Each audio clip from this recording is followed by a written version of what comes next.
Well, hello everyone, good afternoon, and welcome to Live at the Waterhole. Wow, what a scene to start off here at Oldonia Lodge in Kenya with a herd of elephants that have come to drink. My name is Amy and I will be with you for today and tomorrow, and it's wonderful to be back. It's been a little while since I've been doing any of these waterhole shows. But it is great to be here, and I'm looking forward to seeing what we see over the next 2 hours. Now remember everyone that this is of course a live and interactive show, so please do chat to me.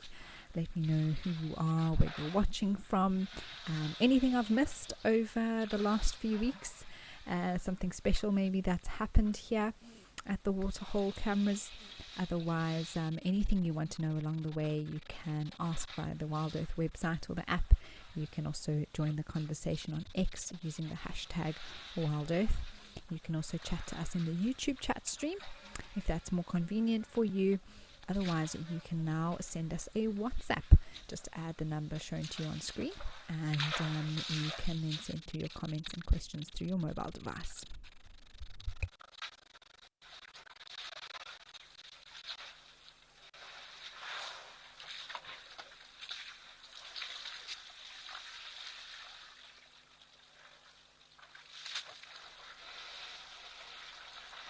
Looks like another Ellie is arriving at the back there.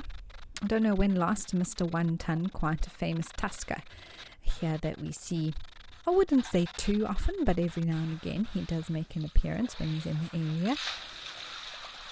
You can see the one on the left just putting his trunk on the back of the one in front of him, and that's a bit of a dominance thing. It's obviously a bit larger, a bit higher, taller in height.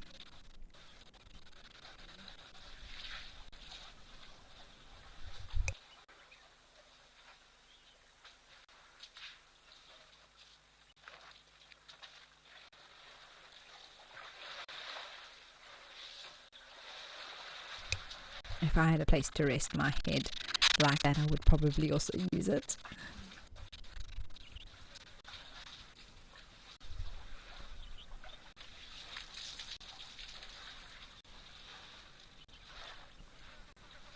Lots of clouds around today here in Kenya, a bit of blue sky in between.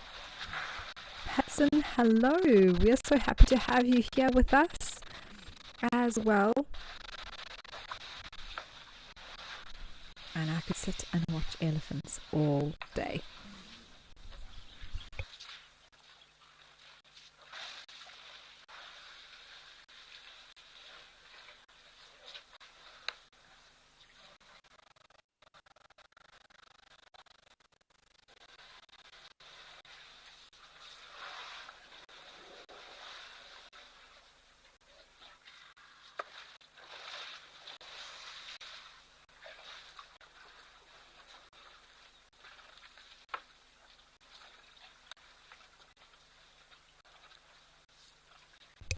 Mercedes Penelope, hello. Thank you for saying hi. It's great to know that you're with us today. And Mercedes, you say that 1 Ton was here near the end of show the other day, so not too long ago. Who knows, maybe today will be the day he makes another appearance.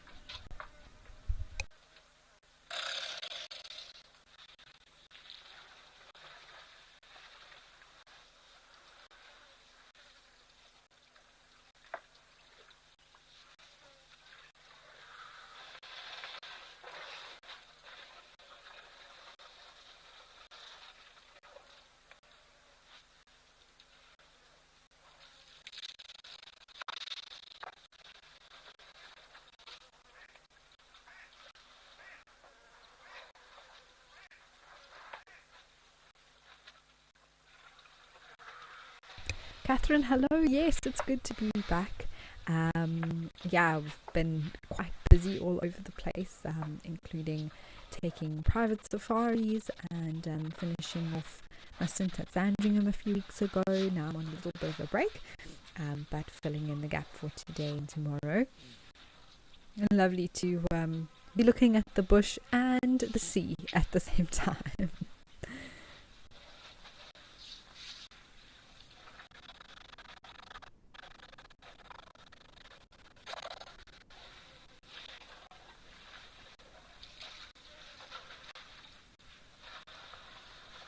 But fascinating to watch the dynamics here. There's quite a small elephant in the center if you compare his size to the other ones. Of course, he is a little bit lower being in the water, but I do think that bull must have just left their family, their natal herd, pretty recently, unless he's just on the smaller side.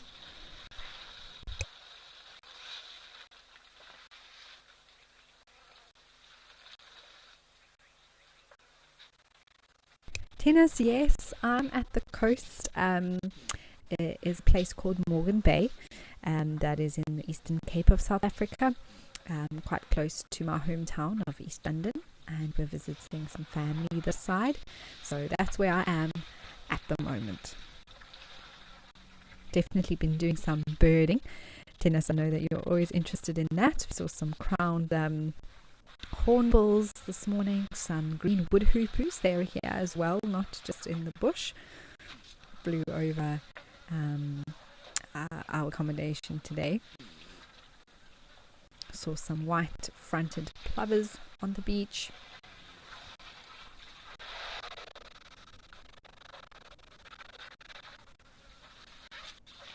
David, that's a good question. I'm not actually sure if the other elephant that also has large tusks, I don't think they are quite as big as 1 ton, but I don't know of a name given to any other elephant here.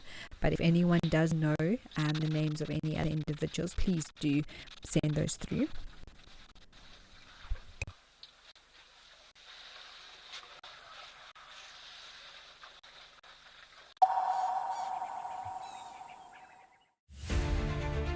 I met this remarkable rhino bull, whose name is Samson, last year in a place of extraordinary beauty, history and story.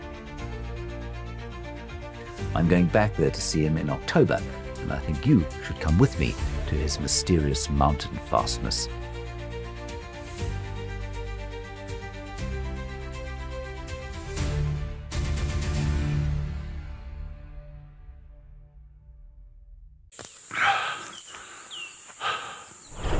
What does it take to handle the wild? Balance. Determination. Focus. Yaku!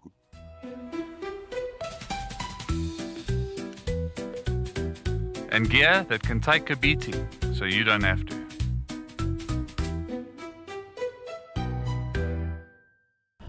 My full name is Cedric Leslie Dold. The best driver at Wild Earth, it is me. I believe I'm the best driver. I think so, because I've... best part of my job, I say, is just to try and look out for these animals, track them down. I love tracking animals. I love looking for, fresh tracks, and if you can find them, it's just at the moment of accomplishment. If I wasn't a presenter for Wild Earth, I would be the drummer for AC/DC.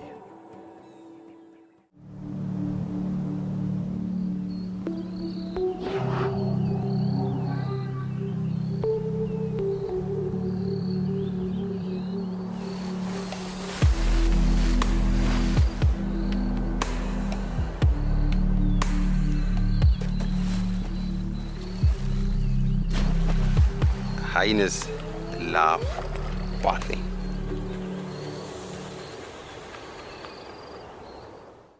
If you love watching Wild Earth, here's a little tip. You'll gain access to the channel ad-free. You can rewind and rewatch sightings and gain access to our live Tuesday safaris. There's also behind-the-scenes videos, fireside chats, and every safari live episode, whenever it suits you. It's just the best way to connect with nature.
Julian, yes, crown hornbills. It was a real treat this morning hearing them flying around here near the sort of southeastern coast of South Africa.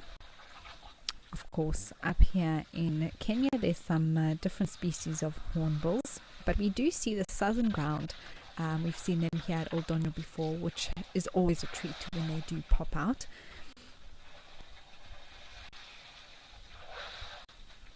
Lucy, you'd like to know how many watering holes there are at Old Donyo.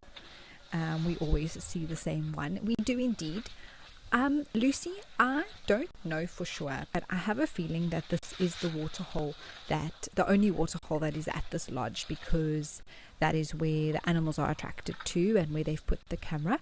There might be some other natural pans nearby, but in terms of this one that is actually topped up with water regularly, I think this would be the only one in the immediate vicinity that people who visit the lodge, guests as well as us, of course, viewing through this Africam camera, have access to be able to look at.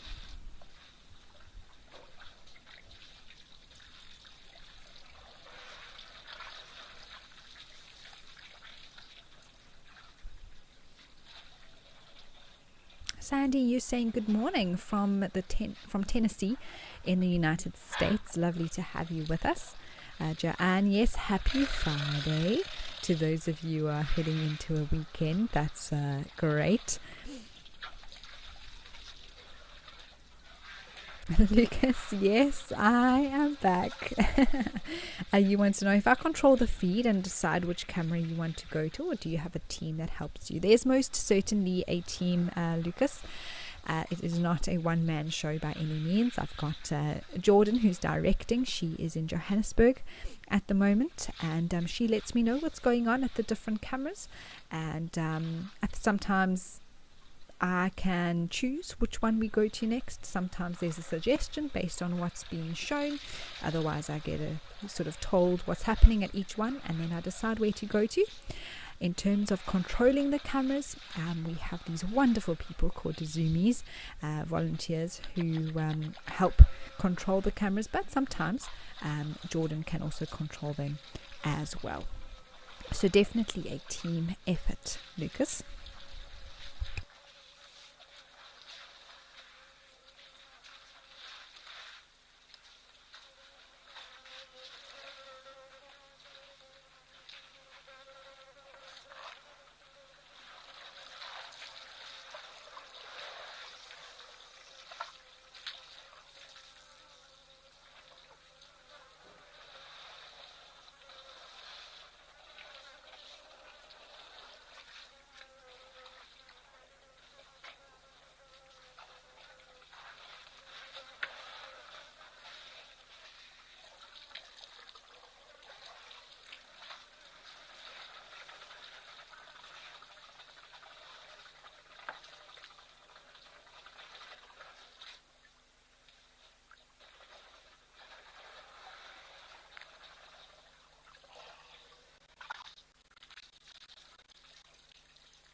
Virgil, yeah, it is a small watering hole, but as I mentioned earlier, it is actually topped up, so the animals can come and drink here, and there's a small inlet pipe on the far side where more water is added as it's drunk from, because realistically something as shallow and small as this, with I don't know, there was about 10 elephants here earlier, would get finished in the blink of an eye.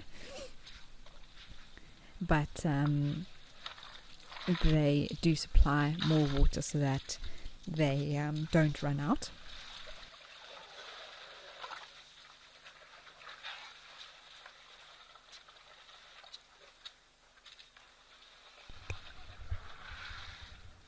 Some giraffes moving as well. Let's head over now for some birding to King's Camp.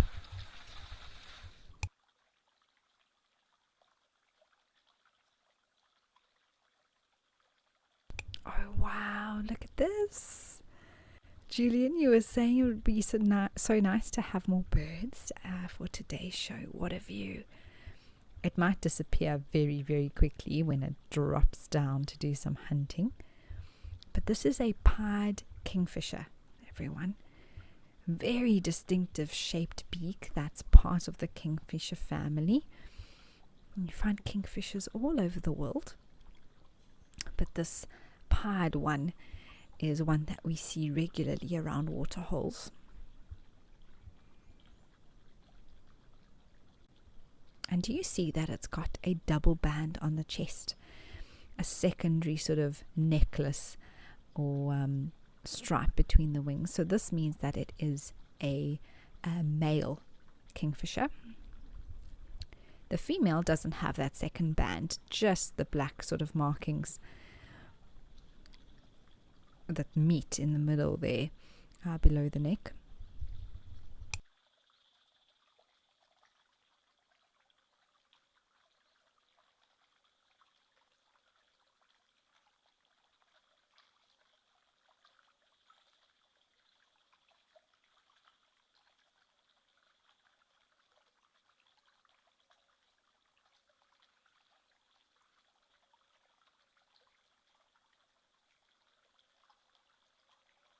Julie, I completely agree. What an awesome view. It is fantastic, really showing off for us. And you see how its beak's open a little bit? I wonder if it's not quite warm in the low veld today. Maybe cooling down slightly, opening and closing every now and again.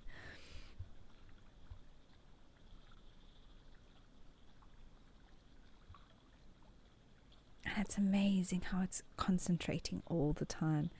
You can see how the reflection from the water, the light that's reflecting on its body, giving a little bit of a shimmer.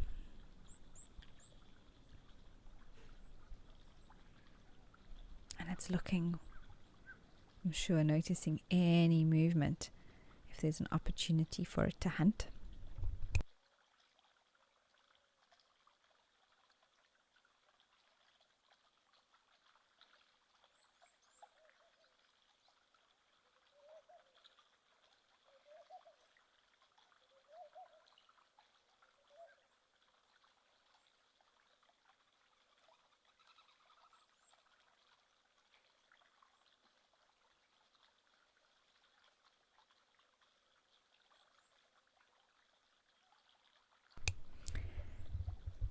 Penelope, this is your favorite kingfisher. Well, I'm so glad we could show it to you today.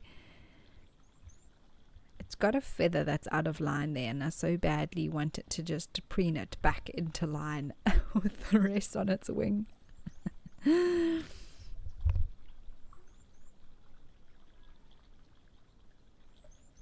Yeah, Justice, it's amazing how still he is. It's even more amazing how still they can keep their bodies in the air when they hover. Rapid movement of the wings means that their entire sort of head can stay. Oh, you can see its little tongue.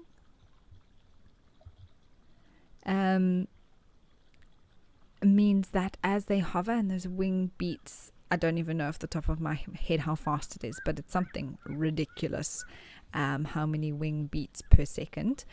But their entire head and that beak can stay completely still. So when they drop in a they can laser focus on their prey before they drop down to fish.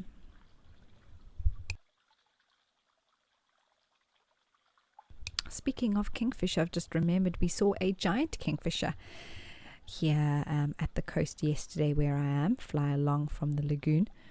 So that was also a special one to see.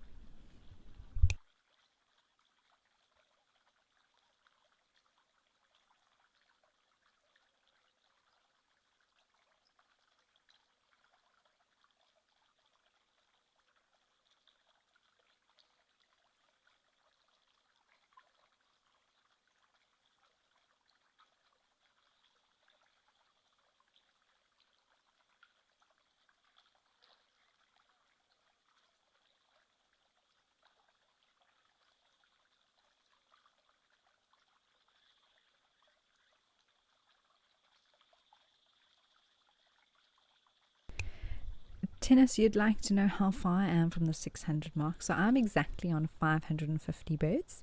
So 50 more to go. Fingers crossed I get there by the end of the year.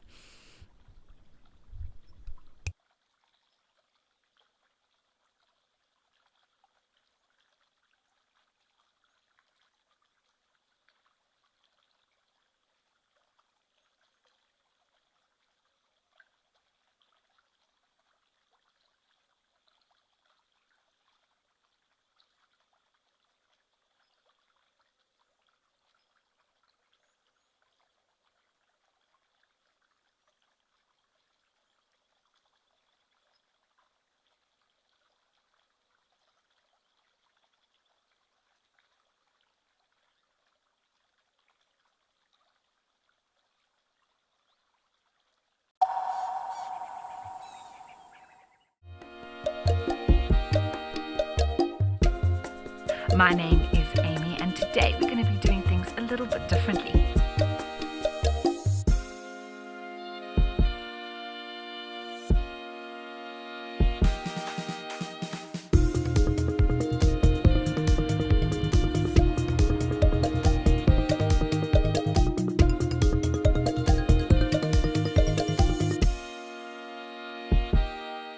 The Wild Earth Impact Foundation is a non-profit that uses the power of wildlife storytelling as a force for good.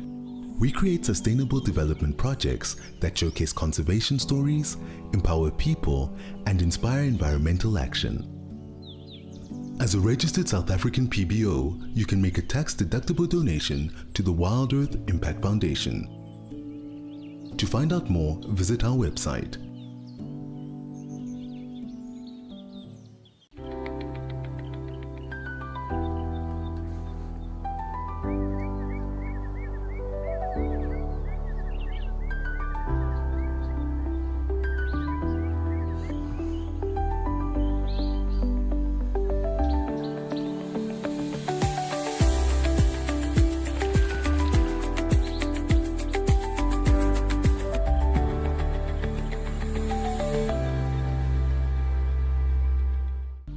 Step into the heart of Africa from the comfort of your home. Female leopard tracks over here. Join our expert guides for a live 3-hour safari where every moment is real, unscripted, and unforgettable. Ask questions, Animals rely on their senses. share your thoughts, and be part of the experience as we explore together. Safari Live.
Wow, well, we are being spoilt. Just look at the coloration. I mean, that blue sky, the sort of dead tree, and then the colors of this magnificent kingfisher.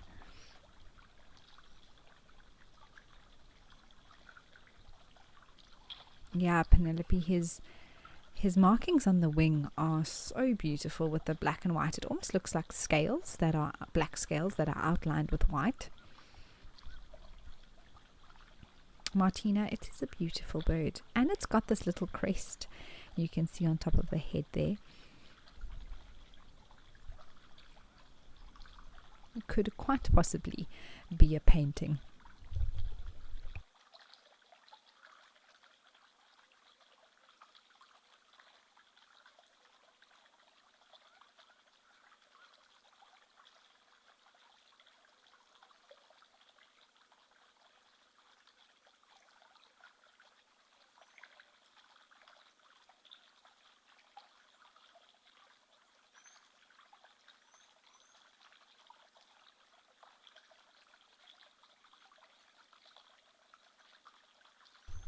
Now, normally, it can not be the case, but usually we see a pair together.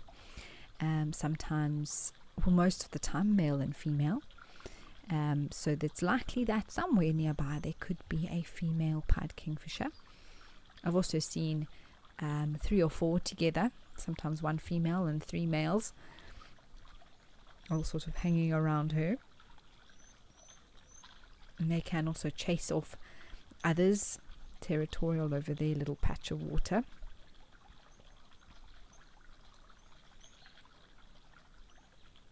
But there are some beautiful photographs when the 2 are quite close together or on 2 perches nearby that you can see them.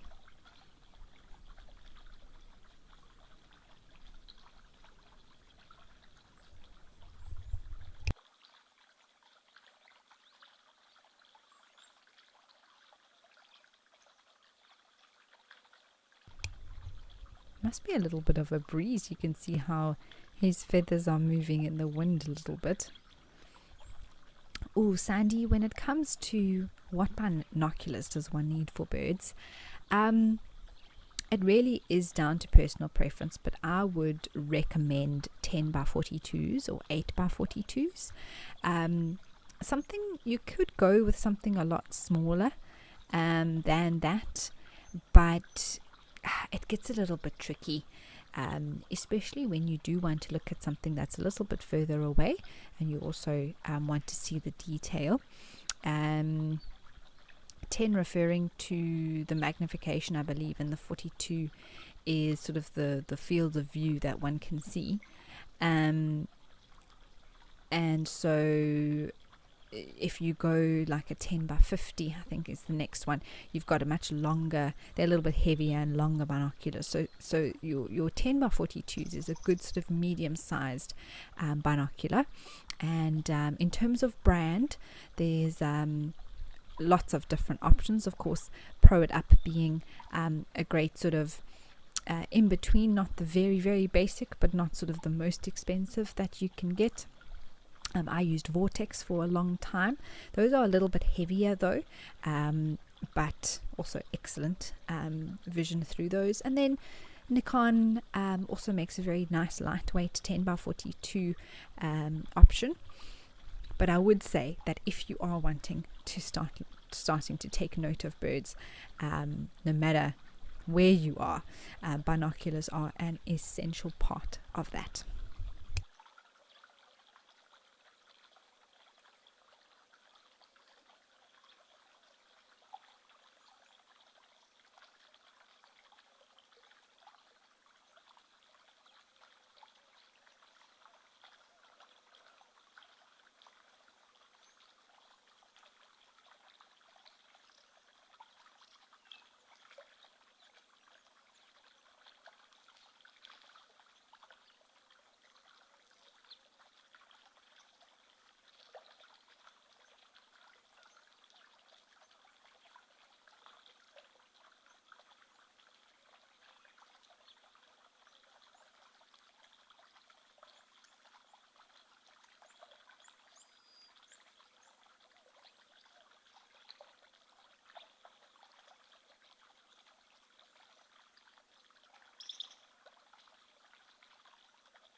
Ah, there we go. It just flew. I heard it calling though. The sort of doot-doot-doot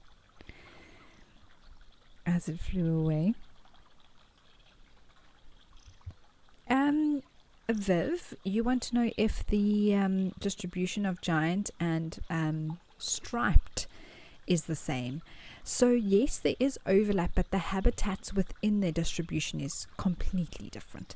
So giant kingfishers enjoy often moving water or rivers, streams, lagoons like that, coastal or inland, whereas striped oh wow, oh goodness, I think it's going to come back to the same perch.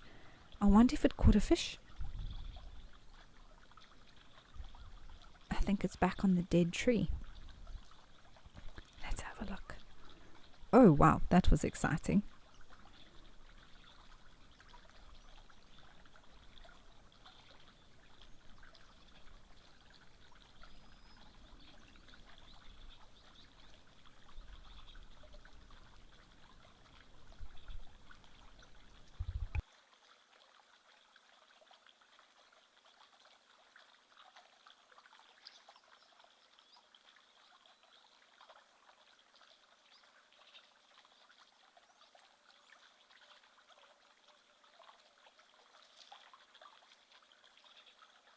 Ah, it is the same one on a different perch, one lower down.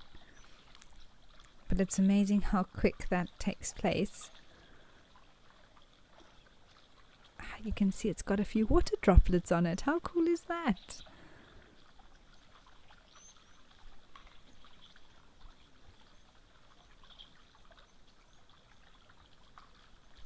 But Viv, just to finish your question, so the striped kingfishers aren't usually found near water at all.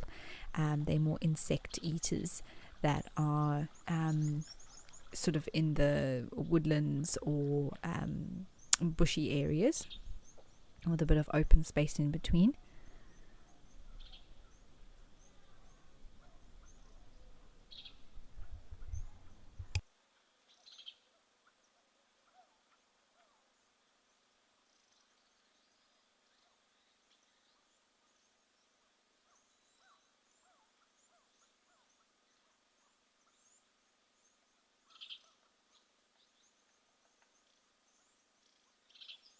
Sandy, I think the nests in this tree are buffalo weaver nests that are made here. In the summertime, we often see a lot of activity from those birds when they are nesting.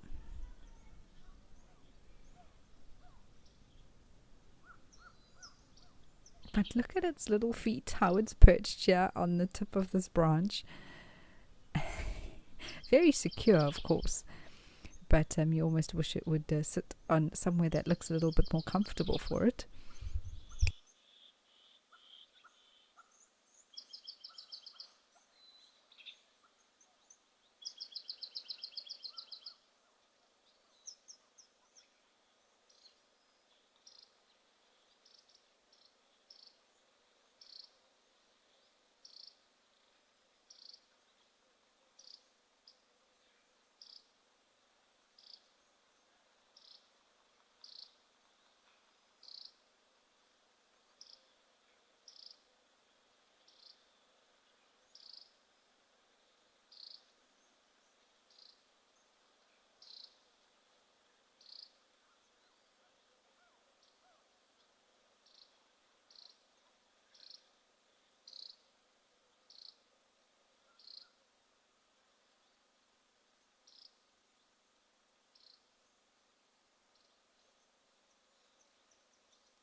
Well, I do believe there are still some animals around Aldonio, so let's head back over there.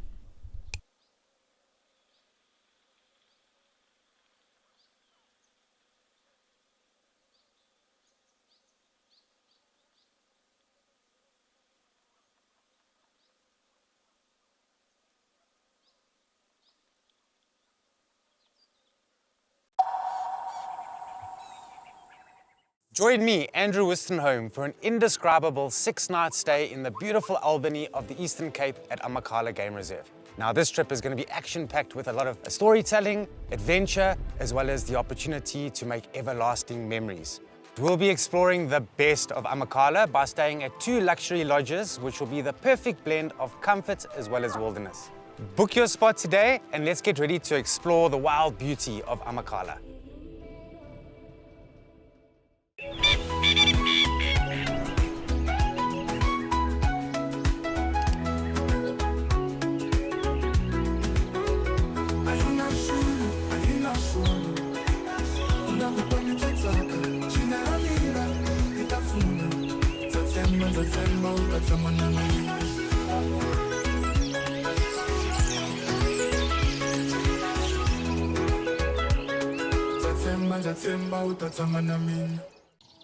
I get to wake up every morning and go out there and look for cats. I get to create my everyday safari for myself. I grew up in the sort of central eastern suburbs of Johannesburg, fully qualified trails guide and a fully qualified nature conservationist. I love the wild places. I love being in the wilderness. It's probably one of the best jobs I've ever had and probably ever could have.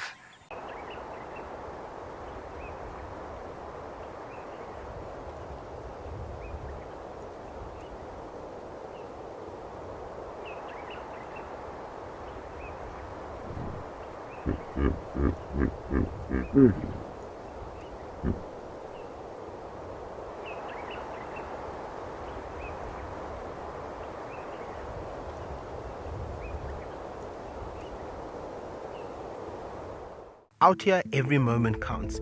As a Wild Earth explorer, you won't miss a thing. Watch the Wild Earth channel ad-free 24/7 and rewind if you want to catch something again. Enjoy behind-the-scenes videos, fireside chats, and early access to travel offers. It's the best way to stay connected and be part of the Wild Earth family.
Wow.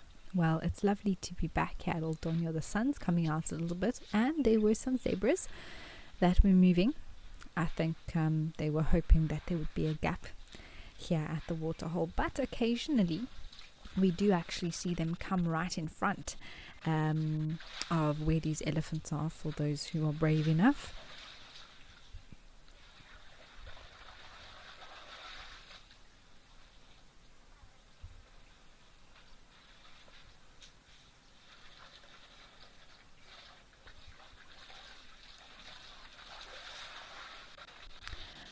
Raw, just back to the kingfisher, you were asking if it was a male or female. So that was a male. He has the double band and the extra necklace. The female does also have the first band of black, but not the second one. I hope that makes sense.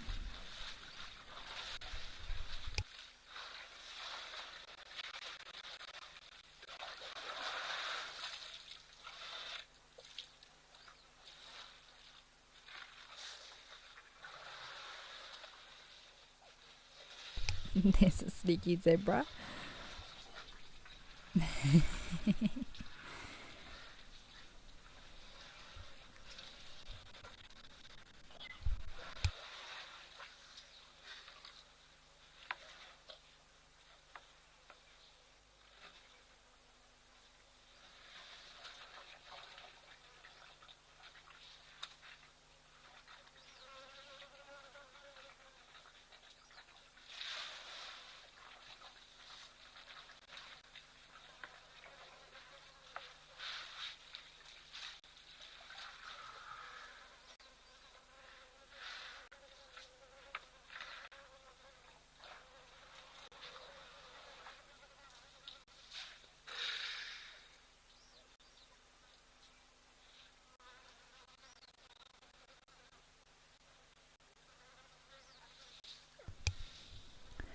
Ivan, yes, that can definitely happen.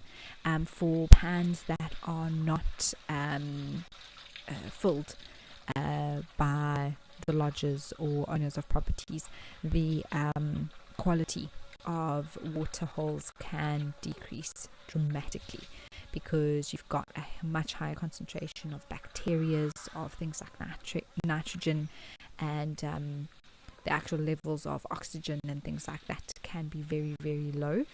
The water becomes extremely stagnant, there's no fresh supply, and sometimes even the fish die and that sort of thing in the water holes. But here at Oldonyo, because it is topped up with fresh water, the quality of it is still, I think, relatively good for the bush, meaning that the elephants enjoy to come and drink from here as well.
Giraffe.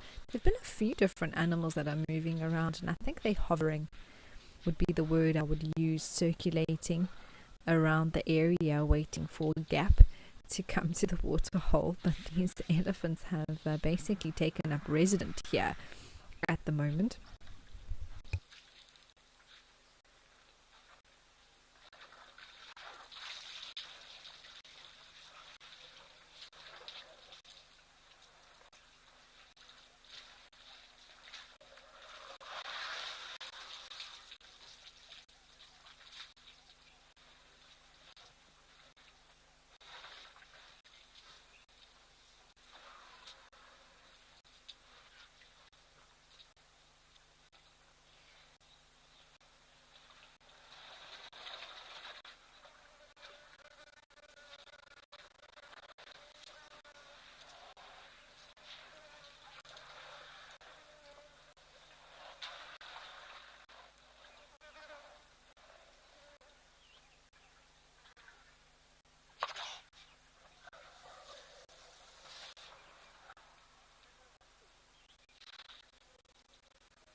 You can see the zebras are sort of gathering there to the right. I think they're hoping that one of them will be brave enough to come closer so that the others can follow.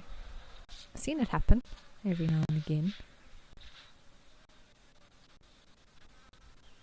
Diesel, it is so beautiful, isn't it? Just stunning. And David, indeed, Mount Kilimanjaro is in the background there, somewhere. The clouds just in the way, covering it up, but every now and again we are treated with a view of it.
Best sighting I've presented, I found myself with wild dogs.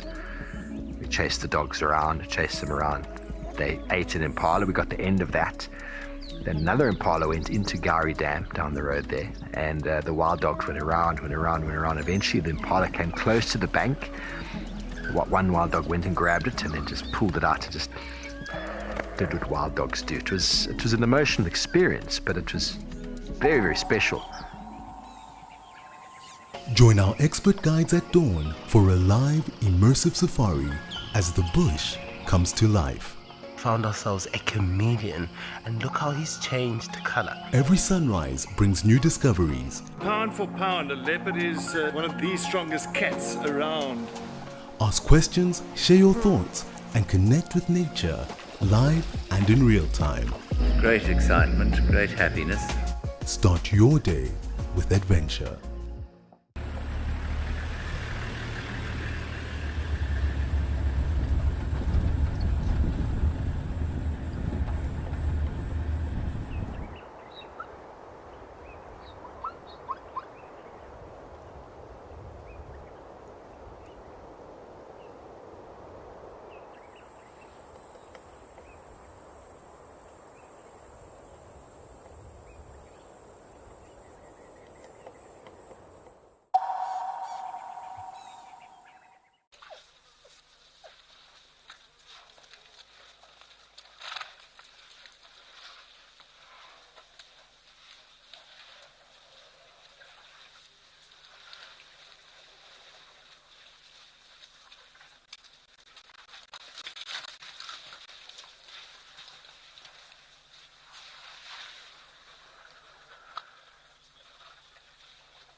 Well, this is fascinating, isn't it? I had a feeling that eventually the zebras would make a move.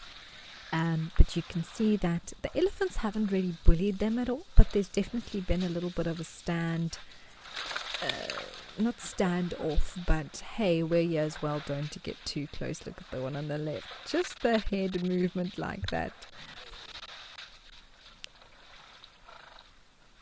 But they're not too convinced that they need to completely leave. They're like, yeah, he'll let us come back. It looks like they're going to leave. And you'll see that as soon as the elephants do move off, this younger one on the right's a little bit more cheeky. Those zebras will be here like a flash to get some water.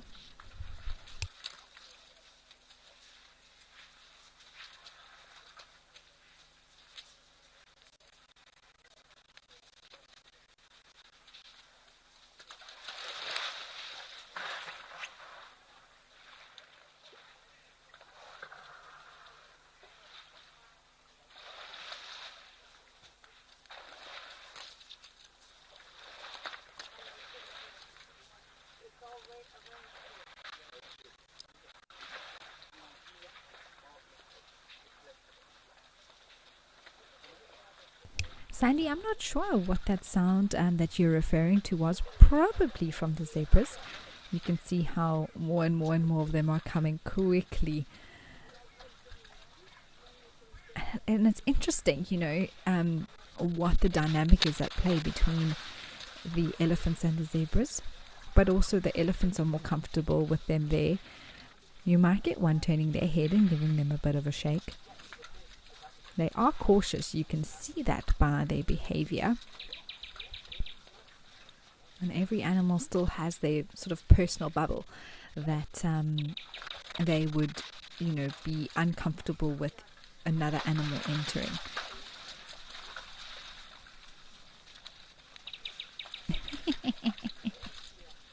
You can see that one on the left just turned his head a little bit.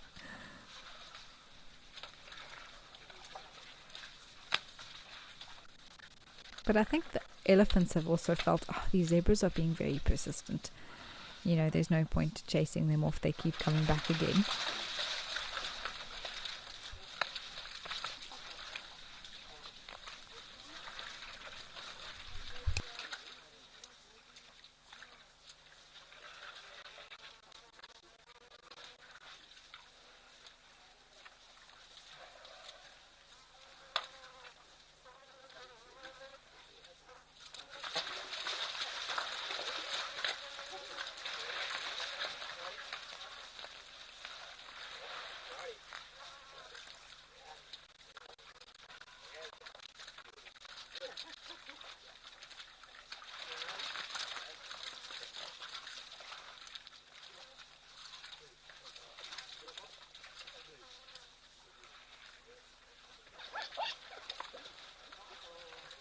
Tammy, I know they are some very, very brave zebras. But I think they have learned over many, many years that, they can actually get quite close to these elephants. And eventually, if enough of them come forward, some of the elephants do head off. Also think most of the elephants were done with their time at the waterhole. They had been here for a while on their own, and one or two were already looking like they were going to head off.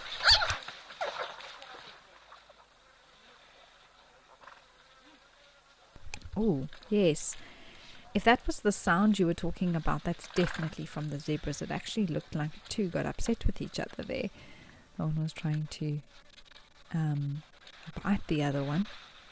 The elephant on the left. Immediately when they want to intimidate or look larger, those ellies will put out their ears, now walking towards them. Didn't like, I think, all those sounds that it just heard from them.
interesting how zebras are still so skittish. And I don't know if it's exactly the same individuals we've seen the whole time. There seem to be quite a large group that we're moving around. If some come forward and others go back and then others come forward. But hopefully they've all had a good drink now.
One more zebra still needed to come.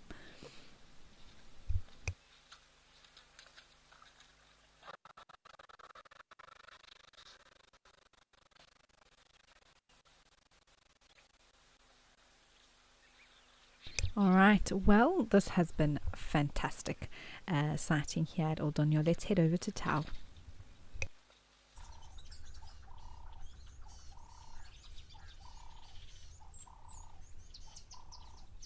Oh my goodness. Wow. What a view.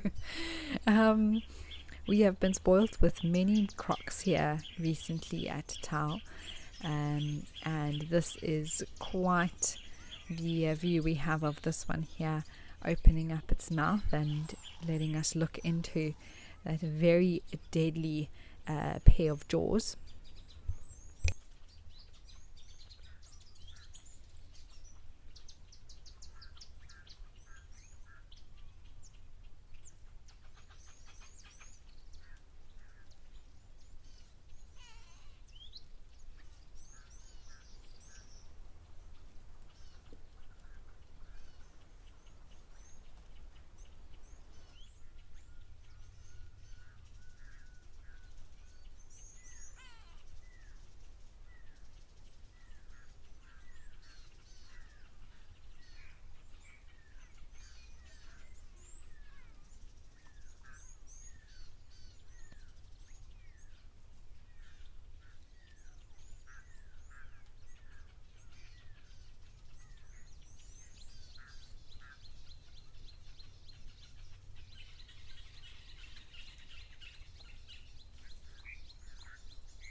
Jessie, that is a great question.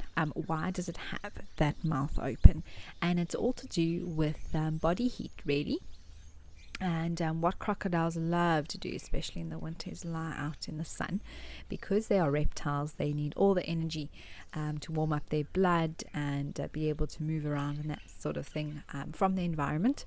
And what's happened probably with this croc, oh, there we go, mouth closed, is that it got a little bit too warm. And so now opening the mouth allows it to sort of cool down, lose a little bit of excess heat through the mouth. This is actually so cool. Wow. It's like it's gone to the dentist, isn't it? Open wide.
Also interesting to note that this croc's eye sometimes closes, sometimes opens. Oh, there we go, it's closing now. So they also maintain a level of awareness, even with being a crocodile, although not too much is going to bother them, I don't think. But also a really good opportunity to look at that back foot and how webbed it is, because the back feet are really the ones that help propel them in the water, and they use that to swim with. The front as well, but not as much as the back.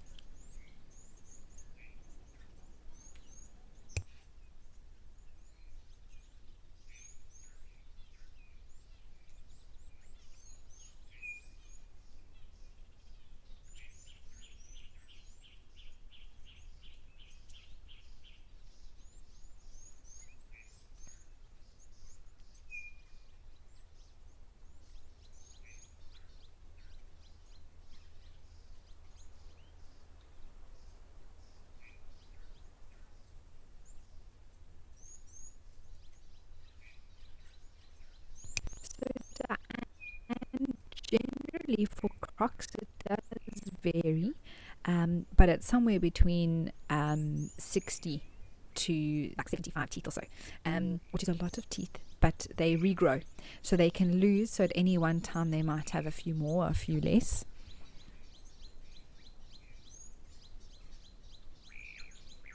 Like sharks as well, those teeth are not lost forever. They can grow back.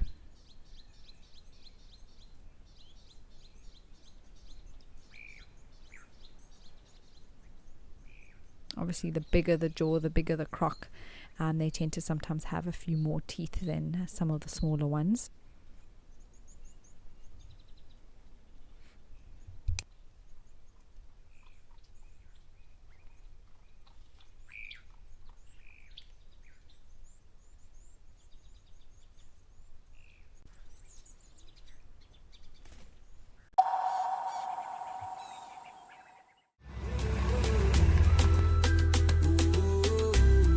My name is Amy, and today we're going to be doing things a little bit differently.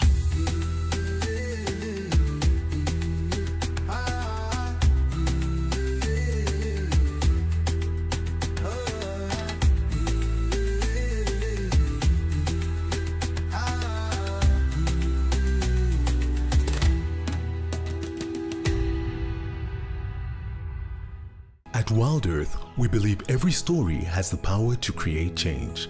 That's why we've launched the Wild Earth Impact Foundation, a non-profit dedicated to conservation and social impact. By showcasing conservation stories, we can change lives, protect nature, and empower communities. We have partnered with Empowers Africa to accept tax-deductible donations from US donors. Your donation will help fund critical programs that support our mission. Join us and be part of the change.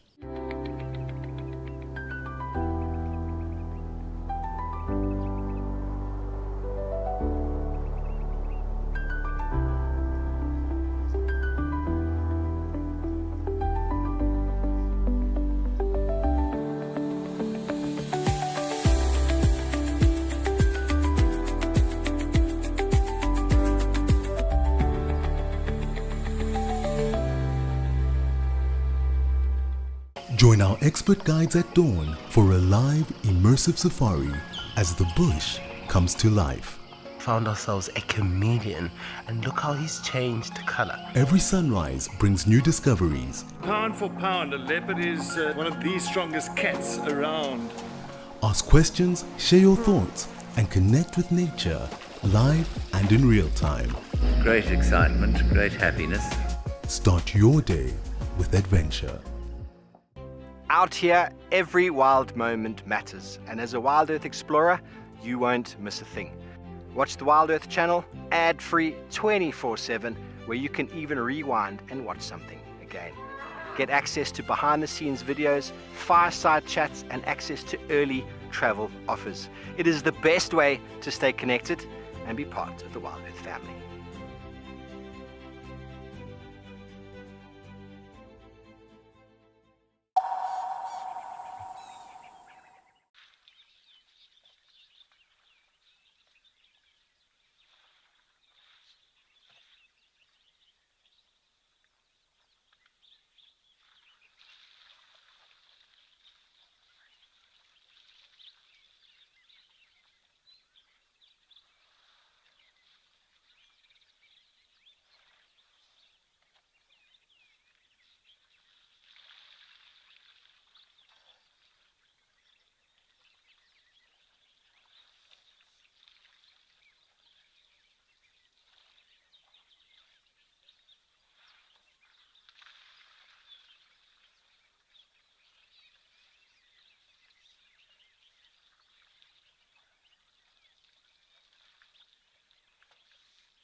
Well, this is another great spot that we love to enjoy, the elephants here at Tembe, which is in quite far north of KwaZulu-Natal in South Africa.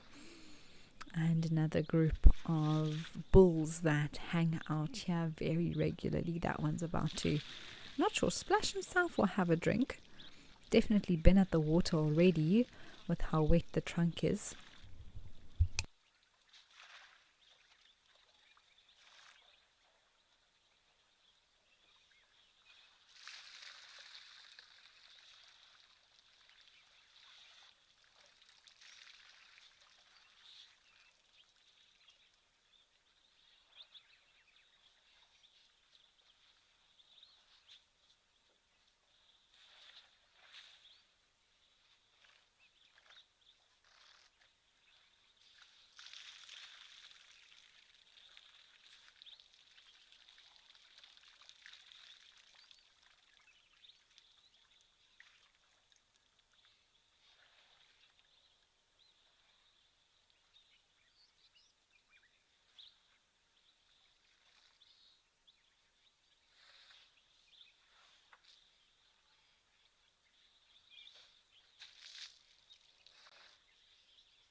And it's interesting because each elephant will have sort of their own routine and rhythm that they go through. The one they're drinking, one standing in the shade, another one resting his trunk on his tusk.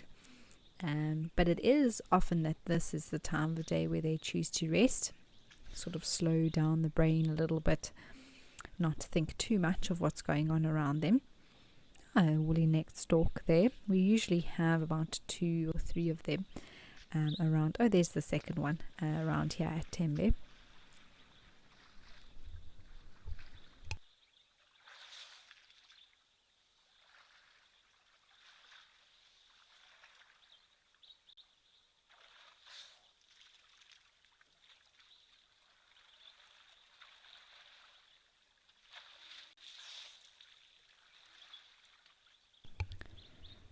Well, it must be quite warm if this elephant's getting deeper and deeper into the water. I wonder if we're going to see a little bit of a pool party happening at all. Seems like a good chance that it might even sit down. Dina, you'd like to know if elephants stick around any other animals for safety, or are they herd sort of enough? So I suppose when it comes to... Oh, there we go. I thought we might see this happen. But Dina, elephants are definitely, when fully grown, big enough to not have to worry about safety in numbers. But the reason we see when it comes to family herds, them sticking together in groups, is because those little ones need protection. But when it comes to big bulls, like some of the ones that we're seeing here, they would be perfectly safe completely on their own. And I think the grouping together is more of a social aspect than it is a safety one.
Virgil, you'd like to know how far this is from the Kruger. So in a straight line, I think it's a little bit less, but if you had to drive and go via Eswatini or Swaziland, which is very, very close by to where Tembe is, it's the quickest way to get to the Kruger.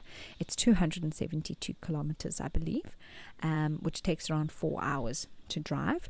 But in a straight line, I would say it's 200 kilometers at most between the two locations. You cut sort of straight through Mozambique, maybe a little bit of Swaziland, and then you'll hit the Kruger as the crow flies.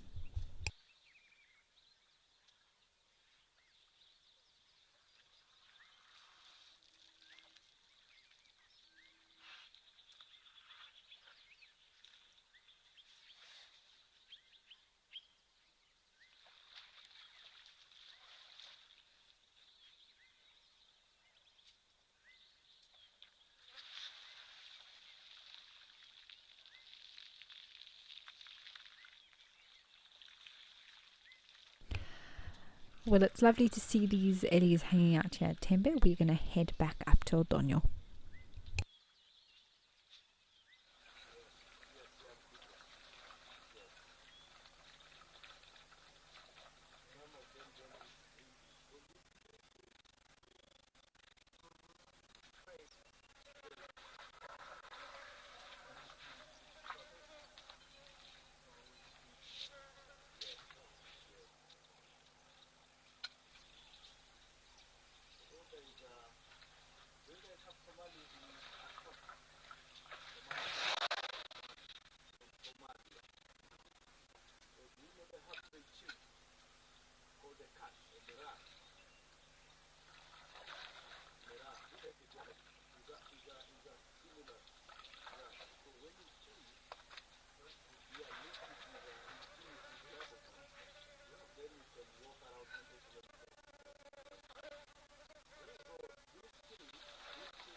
I'm happy to see that the 2 elephants are still around here and the zebras didn't chase them off completely.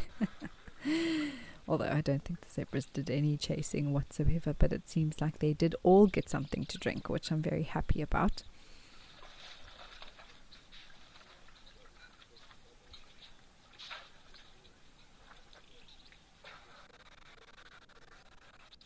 I wonder how long these 2 are going to hang around here. Or if any of the others that were here earlier may come back.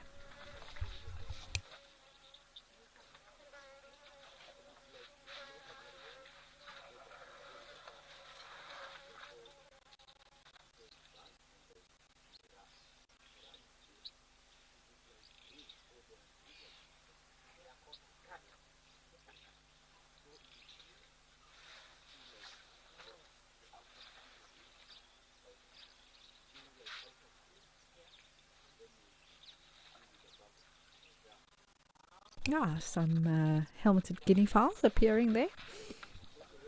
So one thing I really love about this spot is that something can always pop out, something interesting.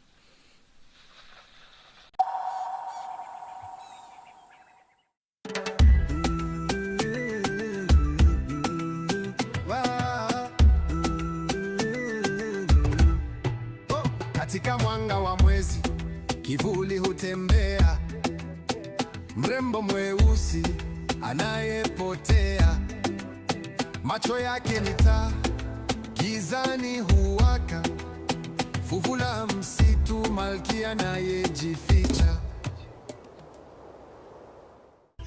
South Africa's wild places are closer than you think, because Federal Airlines brings them to you. From the calm of our Fed Air Lounge to the smooth boarding of our trusted fleet, we take care of the journey so you can enjoy the adventure. Our flights go beyond the ordinary, connecting you to South Africa's most remote and extraordinary locations. Federal Airlines, your gateway to the South African wild. My full name is Mpho Tikani. I grew up in Soweto. My first animal that I filmed said to dog. Okay, no, wait. My first animal that I filmed, I think it was an impala. Best sighting ever, I would say it was actually this year, 2024. But it was this Cedric when we had Mulwati and TP on a warthog kill. I think we have to cut it. Step away from your daily stress and escape into nature with Wild Earth. Immerse yourself in the wilderness and become part of the natural landscape. Watch as everything comes alive. Join us as we slow down our thoughts, put aside our distractions, and reconnect with the wild. Safari, wine, and waterfalls. The ultimate African adventure. Sip South Africa's finest wines. Experience a world-class safari among Africa's iconic wildlife, and stand in front of Victoria Falls, one of the natural wonders of the world. All this can be yours with Wild Earth Travel, where Africa comes alive.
Well, these cubs are just the cutest and so playful, more than I've probably seen ever, jumping on mom, playing with one another. It's so lovely to see. They have grown up so fast.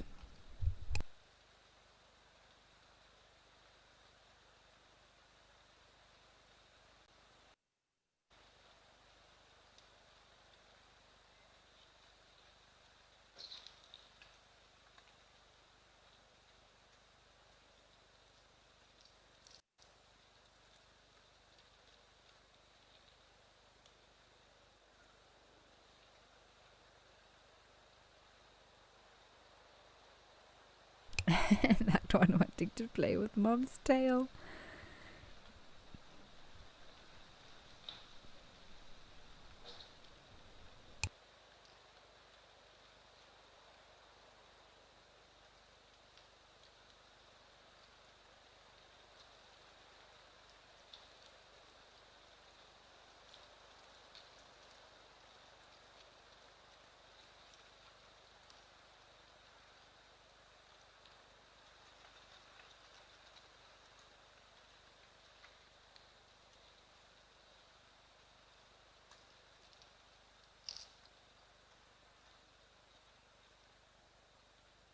I love how the confidence of just being able to hop onto mom, play. Oh, look at it.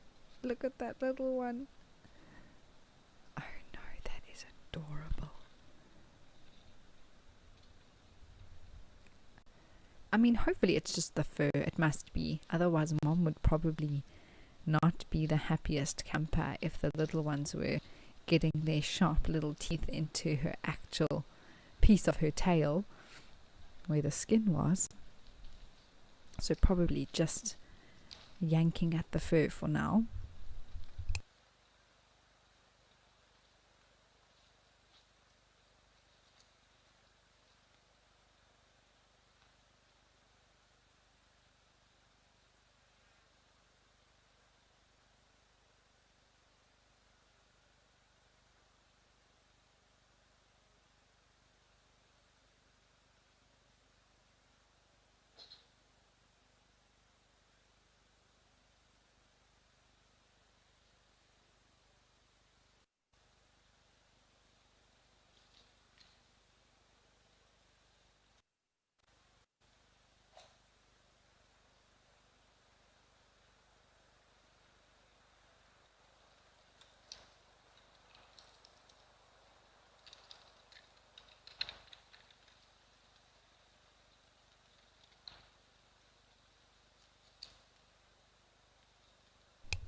this little one lying just like mom. It's amazing to think that they're going to grow up to look just like her.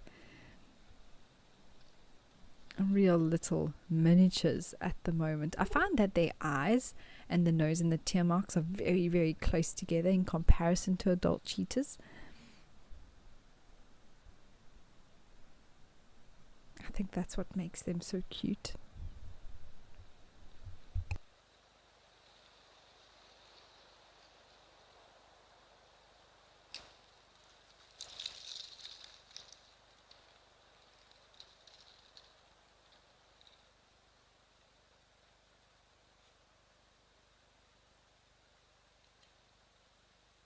Mercedes, your favorite furball foursome. What a great use of alliteration there. But yeah, there are 4 cubs for those of you who may not know. 2 that we can see at the moment. I think all 4 were here when we arrived, but the other 2 have headed off somewhere else.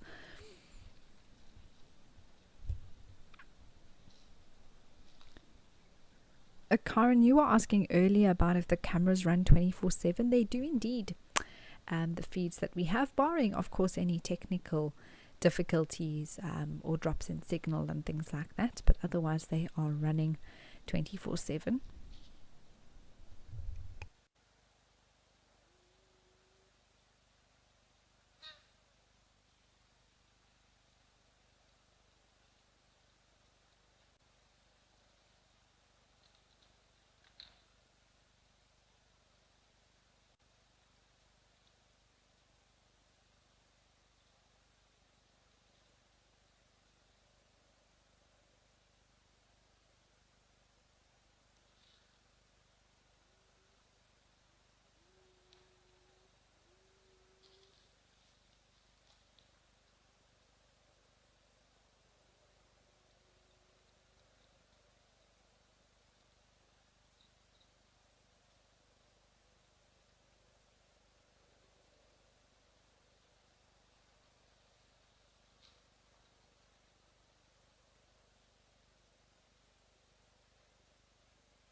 Well, now that these cubs are settling down a little bit more, let's head up to the hide at Wange.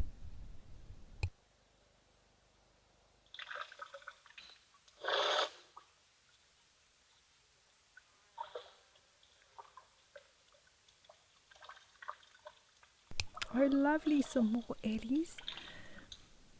Very, very cool indeed. They've come to drink from the trough here that's in front of this water hole.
What a beautiful view though of the back. It looks like mom's possibly pregnant again. I mean, that current calf, maybe 4 years old or so.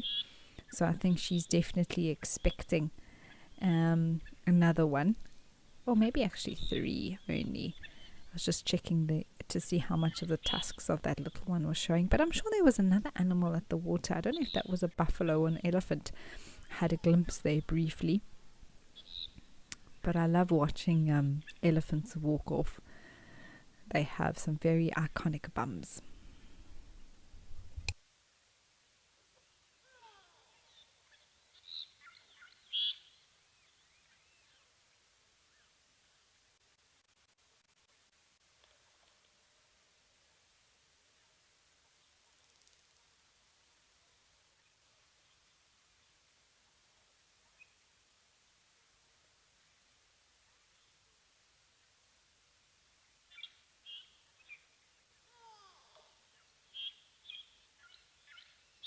Well, as these elephants head off, let's head over to some others that are at Tembe.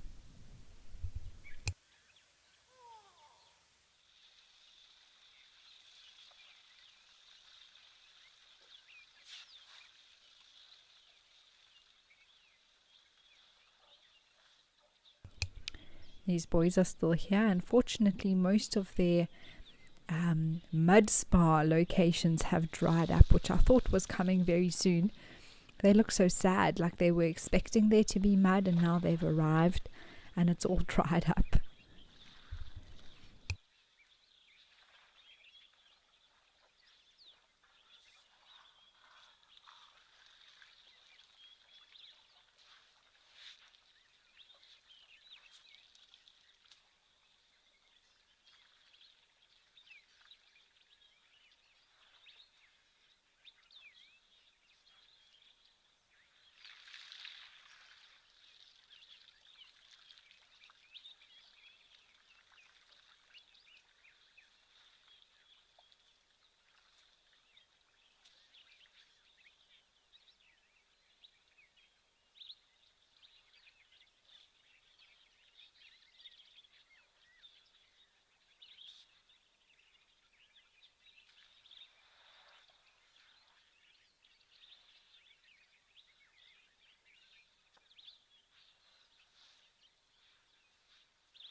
Steph, that is such a great question, and something that I've wondered myself. And I thought, if they really wanted to make mud in these wallowy areas here where the one closest to us is standing, they absolutely love it when it is wet. Would they perhaps take the water in their trunk and come and put some here to create mud? Because there's other times where they will use their feet to slosh up, stir up the mud and really create a nice consistency for themselves. I haven't seen an elephant do it, but not to say that that isn't a possibility.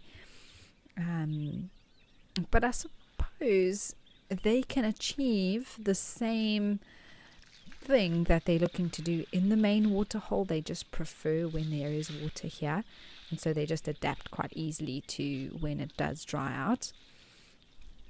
Maybe the effort that it would take to transport the water isn't really worth it for them. I'm not sure.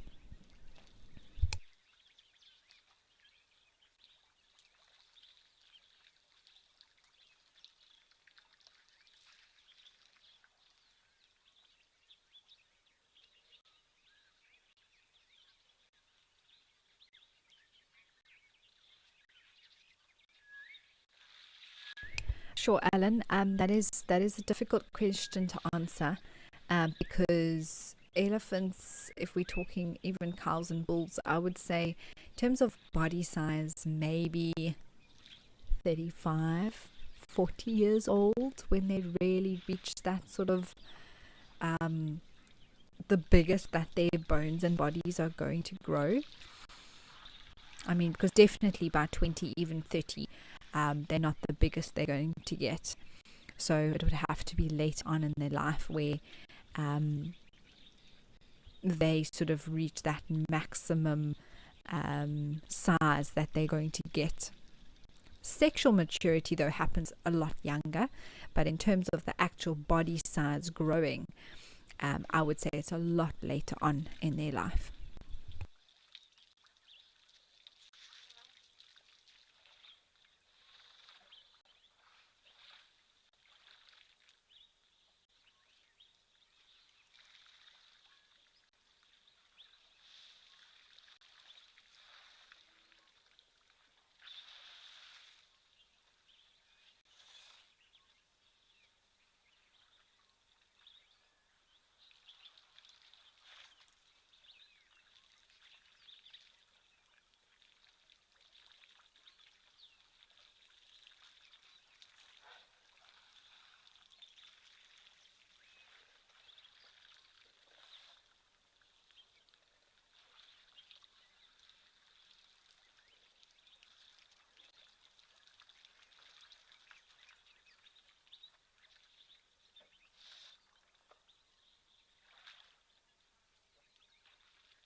Now this leopard that we're looking at is known by the name of Hlalamba.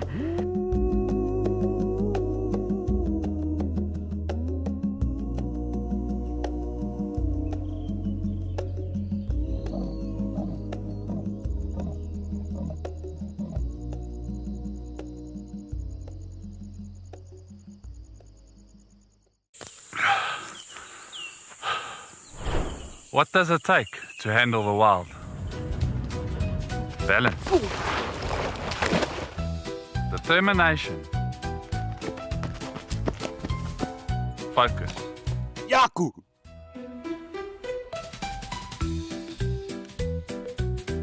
And gear that can take a beating so you don't have to.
If you love watching Wild Earth, here's a little tip. Become a member. You can gain access to the channel ad-free, you can rewind and re-watch sightings, and you can join our Tuesday live safaris. There's also behind the scenes videos, fireside chats, and every Safari Live episode, whenever you want it.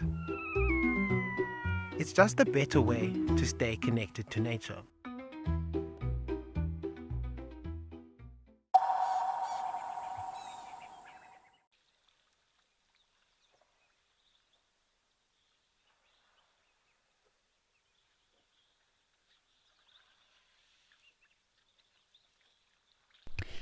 It is incredible to notice the change here at Tembe since a few weeks ago even that I last visited this location on the show. And although this is one of our most green locations all year round, you can see how it started to go quite yellowy brown there around where the elephants are. But there are a few patches that are still quite green close to us here, and of course at the water's edge.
Oh, those two look like they're having a little bit of a, I like to use the word tussle.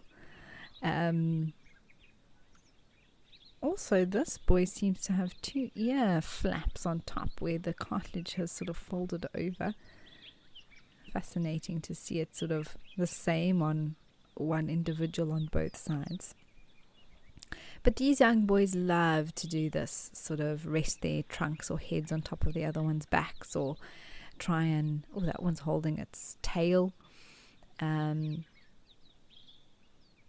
more than anything, it's just showing that the one is more dominant than the other one.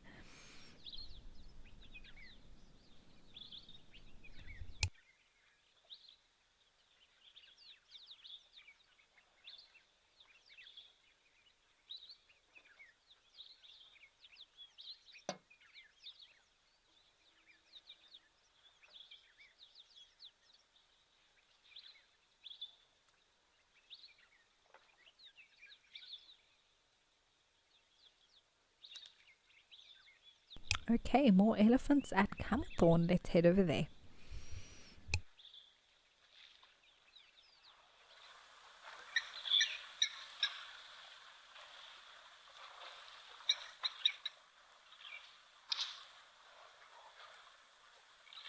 Well, this is the first for me, a new location. And how awesome is this in Botswana? Seeing these boys have clearly come for a bit of a splash.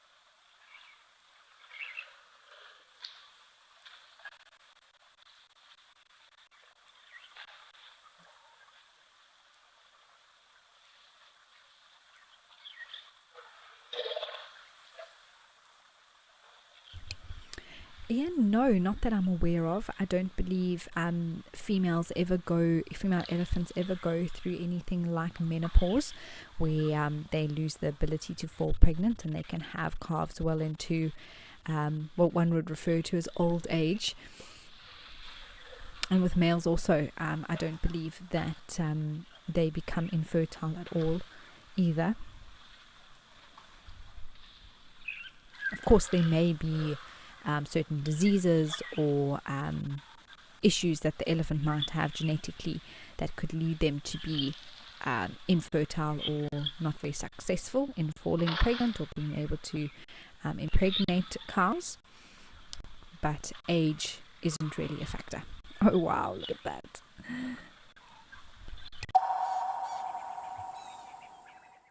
Join me, Danielle Carstens, in Mashatu, Botswana's land of giants. With over 1,000 elephants, leopards in nyala berry trees, and exclusive access to photographic hides, this is a wildlife photographer's paradise. I'll be there photo guiding you throughout, providing hands-on training and tips. Let's capture striking images together in one of Africa's most rewarding reserves. I would love for you to join me. The Wild Earth Impact Foundation is a non-profit that uses the power of wildlife storytelling as a force for good. We create sustainable development projects that showcase conservation stories, empower people, and inspire environmental action. As a registered South African PBO, you can make a tax-deductible donation to the Wild Earth Impact Foundation. To find out more, visit our website. My full name is Mpho Tikani. Best part of my job is coming to see nature. Worst part of my job is logging. That's the worst thing ever, because you have to log amount of footage. You sit in front of that computer and yeah, you think of deleting the footage, but no, they need the footage. If I went to camel, probably a soccer player. I know some people don't believe me, but I'm very good, I'm very fast.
love being able to see new locations, and this is definitely a new one for me.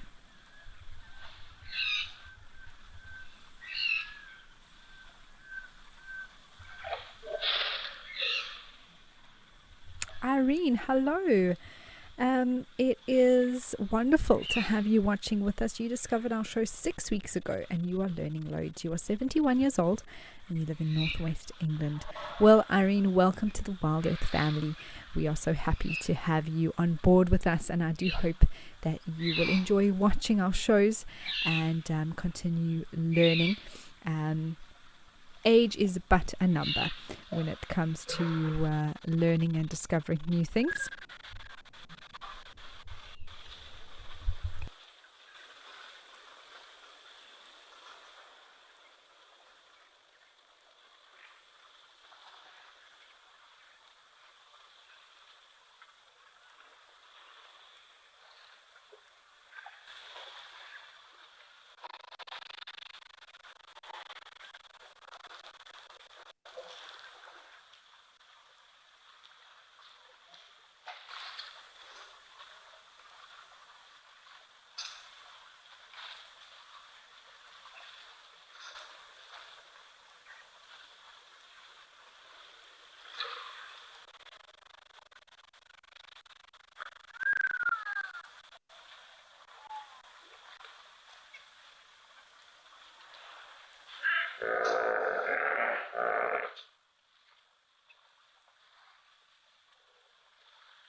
Oh my goodness. That must have been the elephants. No, those are the hippos. I was like, what is that? Definitely some hippos somewhere close by.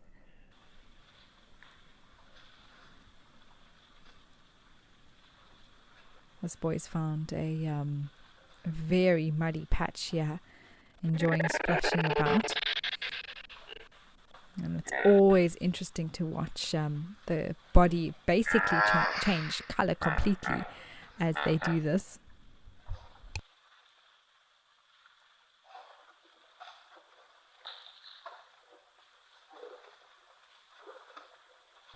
Maureen, I agree, the sounds are amazing, especially when hippos call. Ah, they are the culprits.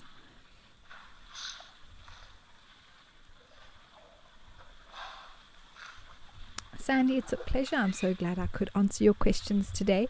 It has been a wonderful show with you all on board.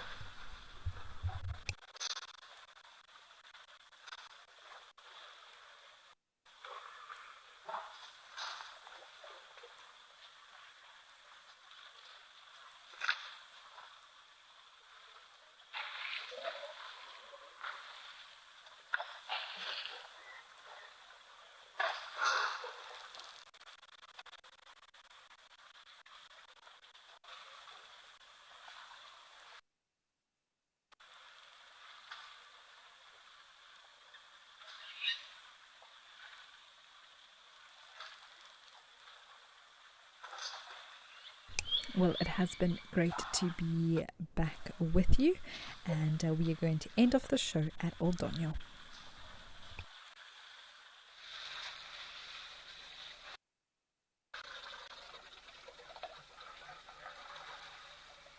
Oh wow, our friends are back, and definitely a highlight for the show today was seeing these two animals at the waterhole, and now we get to end off with them once again back here. Elephants and zebras having a drink. Thank you to all of you for joining us today. Thank you for all of your comments and questions. We do really appreciate it. And it's lovely to chat to you all and be able to have conversations and also discuss a lot of different things when it comes to nature, as well as the animals and the places that we look at.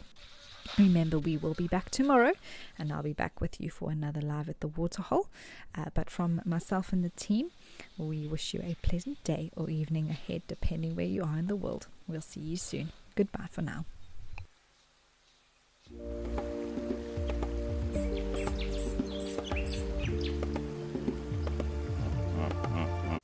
Welcome to Safari Spotlight. we're heading out on a journey of natural discovery through some of South Africa's most beautiful and wilderness areas. The Greater Kruger, the Albany district of the Eastern Cape, and the mystical Waterberg. Each location has its own unique sense of place. Each offers something different and all give a sense of peace and wonder. If you like what you see on Safari Spotlight, you can visit these special wild places by visiting Wild Earth Travel. We'll create your dream safari.